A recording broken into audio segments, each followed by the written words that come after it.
आज के আমরা শিখব TP-Link 840 রাউটারটি কিভাবে ফার্মওয়্যার আপডেট করবেন।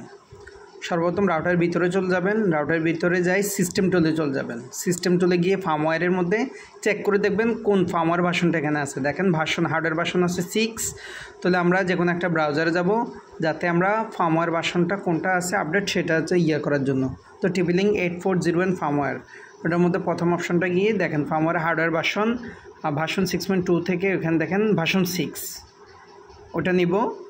এখান থেকে ফার্মওয়্যারটার মধ্যে ক্লিক করতে হবে, ক্লিক করে নিচে চলে যাব।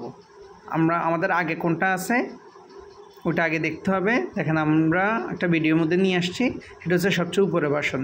স্টিল ডাউনলোডের মধ্যে আমরা ক্লিক করব।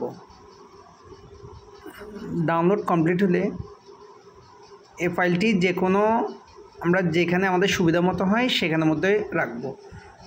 সর্বপ্রথম আগে ওটা এক্সট্রাক্ট করে নিব যাতে বিন ফাইল করা যায়। হ্যাঁ, এখন একটা বিন ফাইল চলে আসছে। আমরা এটা চিনার জন্য এটার নামটা ইচ্ছা করলে চেঞ্জ করতে পারি, আর যদি চেনা যায় তাহলে এইভাবে রাখতে পারি।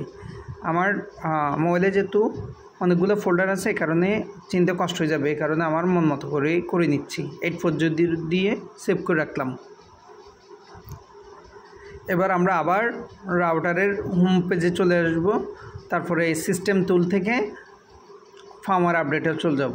ওইখান থেকে চুজ ফাইলে ক্লিক করব। যেখান থেকে আমরা রাখছি সেই ফাইল মধ্যে ঢুকলাম। ঢোকার পরে 840 এই দেখেন এটা 840, এটা বিন ফাইল দিয়ে আপগ্রেশন করে দিবেন। আপগ্রেশন হচ্ছে,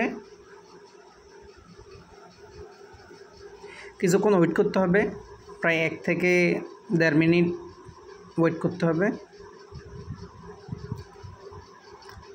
যখন ফার্মওয়্যার আপডেট হয়ে যাবে তখন পরবর্তীতে রিবুট অথবা রিস্টার্ট নিয়ে ফেলবে রাউটার। হ্যাঁ, রিবুট নিচ্ছে, আপডেট হয়ে গেছে, এখন রিবুট নিচ্ছে। রিবুট নেওয়ার পরে তারপর আমরা আবার চেক করে দেখব আমাদের ফার্মওয়্যারটা আপডেট হয়েছে কিনা। আমাদের যদি এই ভিডিওটি আপনাদের ভালো লেগে থাকে অবশ্যই আমাদের পাশে থাকবে এবং সাবস্ক্রাইব করে অবশ্যই আমাদের পাশে থাকবেন। এখনও রিবুট হচ্ছে, পুরো কমপ্লিট হয় নাই।